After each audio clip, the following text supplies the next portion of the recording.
예, 방문중학교 1학년 학생 여러분, 이제 2학기 1회고사 중학교 1학년 그 문제 중에서 물리단원, 열단원에 대해서 제가 설명을 해드릴게요. 제가 출제하는 문제를 기준으로 교과서에서 어떤 것을 배웠는지를 쭉 보겠습니다. 지금 파일에서 설명할 내용들이 이겁니다. 먼저 온도, 그 다음에 온도의 종류하고 환산, 온도와 실생활, 그 다음에 분자, 분자 모형, 고체, 액체, 기체의 모형, 열을 가한 상태에서 분자들이 어떻게 움직이는지, 그 다음에 여기 온도의 뜻이 나와 있었는데 새롭게 분자 온도와 온도가 어떤 관계가 있는지, 지금 제가 이렇게 리스트를 8가지 썼는데 이 8가지 딱 보고서 머릿속에 대강의 개념이 정리가 되어 있으면 시험 준비가 어느 정도 된 거라고 생각하고, 제가 설명하는 것을 보고 개념을 조금 더 확실하게 할 수 있도록 해보겠습니다. 첫 번째는 온도의 뜻입니다.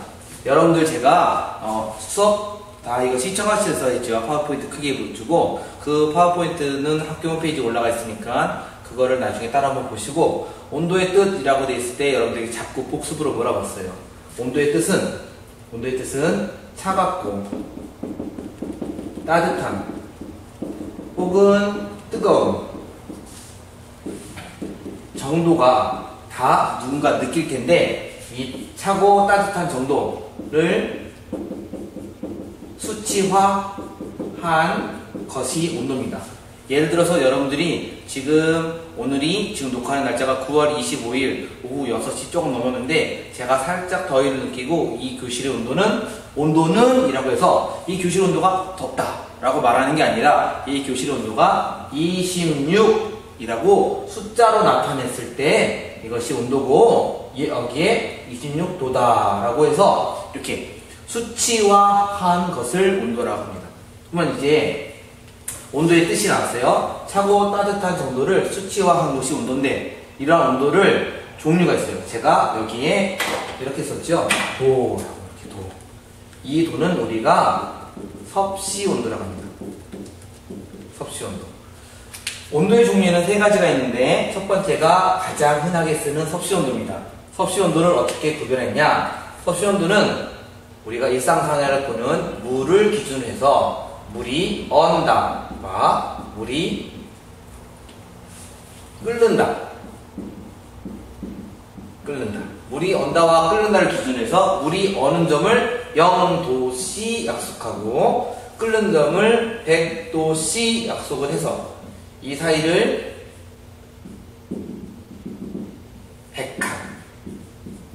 100등분한 것이 섭씨 온도예요.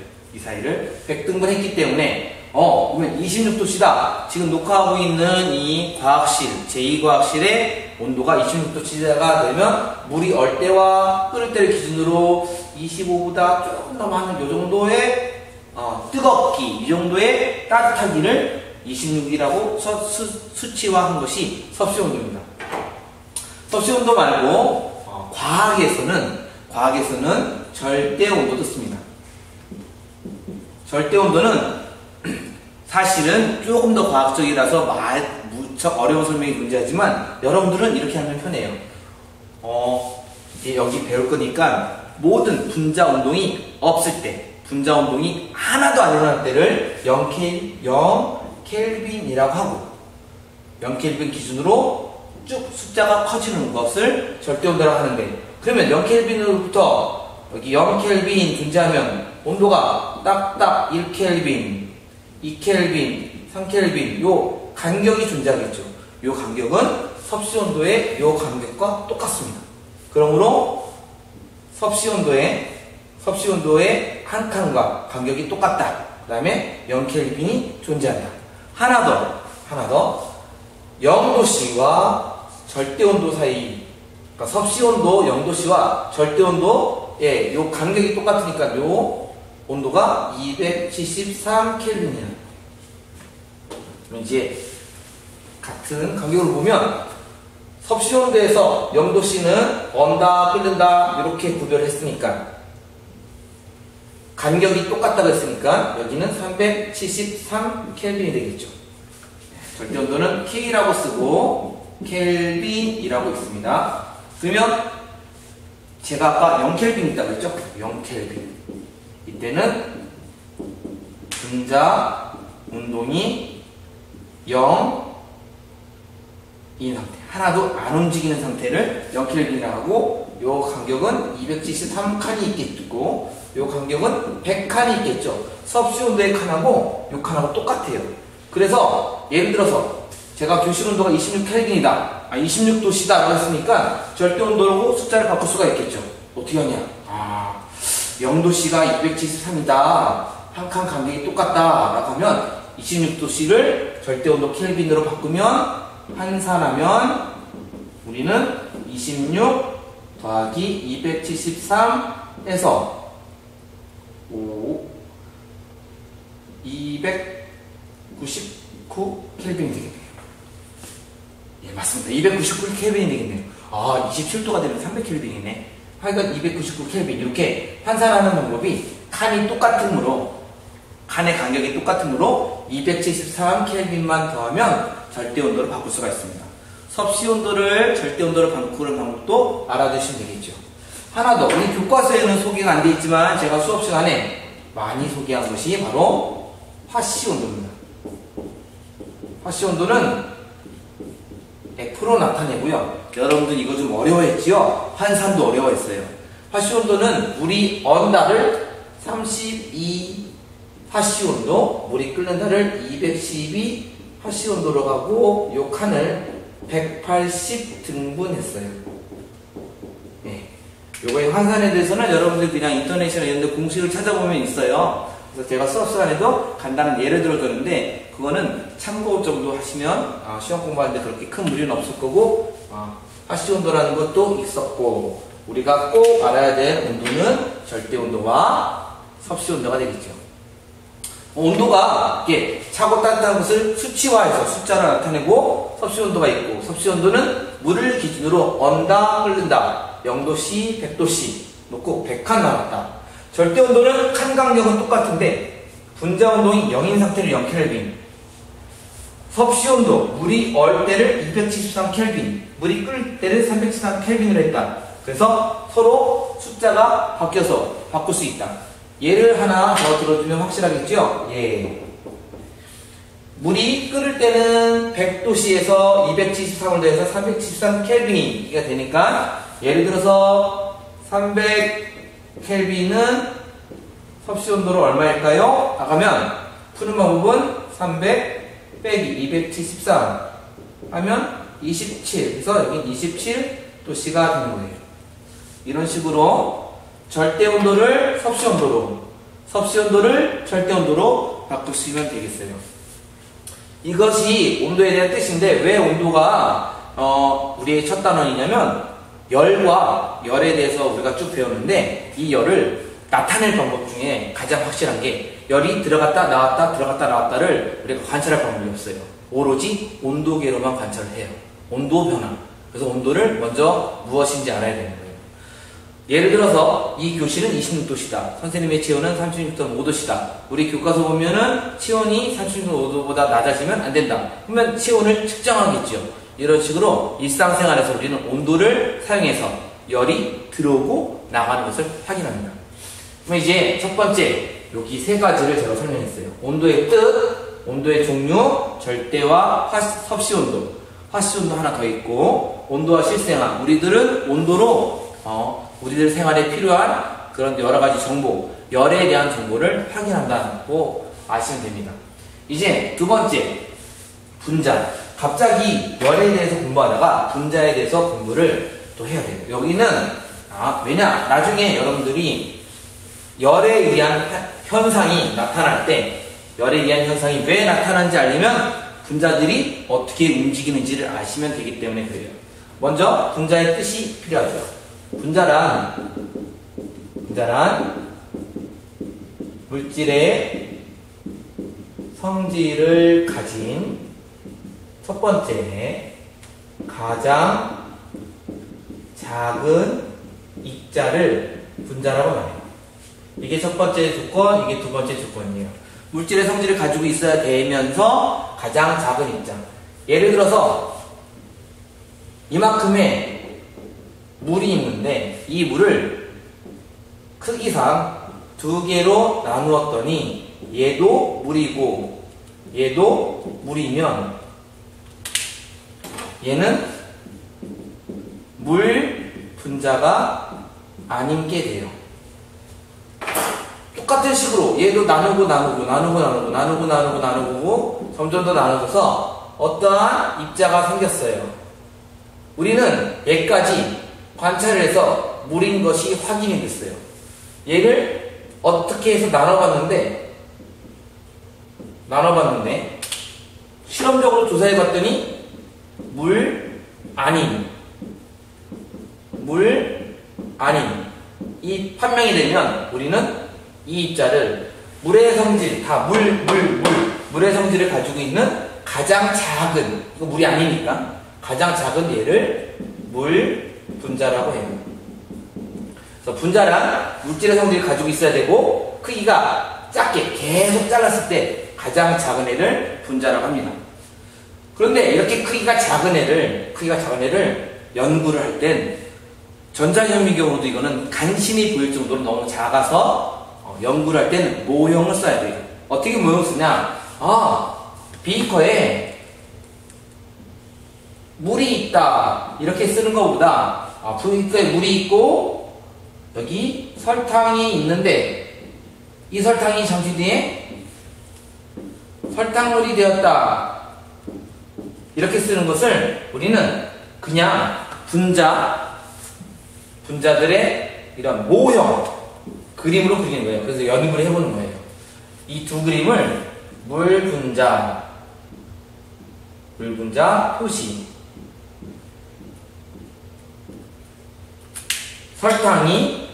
설탕 분자가 몰려 있어서 눈에 보이는 상태. 설탕이 그냥 가라앉았네? 이 상태에서 물 분자. 죄송해요. 까만색으로 물 분자를 표시하고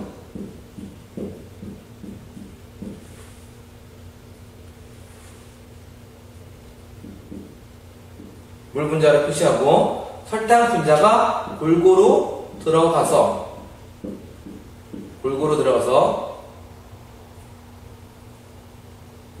들어가서 우리는 이 상태를 녹았다 라고 표시하는 이러한 방법을 분자 모형을 쓴다라고 해요. 분자 모형을 쓰는 이유는 이렇게 쓰면 이해가 잘 안 되는데 이렇게 쓰면 이거 설탕물인데 어떻게 된 거지? 설탕 입자가 물 속에 골고루 들어가서 가루가 안 보이네 라고 이해할 때 설명을 해줄 때 편해요. 이런 식으로 분자 모형을 쓰는 이유는 이 모형을 그러니까 분자를 얘네들이 어떻게 행동하고 얘네들이 어떻게 되는지를 조금 더 과학적으로 알기 위해서 우리는 분자 모형을 사용합니다. 앞으로 분자 모형 많이 사용할 거예요. 이렇게 분자 모형이 무엇인지 알았고 분자가 어떤 것인지 알았으면 일반적인 상태, 고체, 액체, 기체에 대해서 알아볼 거예요. 여러분들은 고체, 액체, 기체를 많이 들어봤을 거예요. 먼저 고체, 액체, 기체. 예를 들어보면 고체의 대표적인 예는 철이 있겠고 액체의 대표적인 예는 물이 있겠고요. 기체의 대표적인 예는 과자 봉투 속에 들어있는 질소를 생각해 볼게요. 선생님 마음이 바뀌었어요. 설탕가루, 각설탕. 각설탕. 이러한 고체, 액체, 기체를 분자 모형으로 나타내면 어떻게 될까? 고체는 설탕 분자들이 일정한 간격으로 일정한 간격으로 되어 있는 상태. 분자 모형으로 나타내서 고체를 표현하는 거예요. 액체, 물은 물 분자들이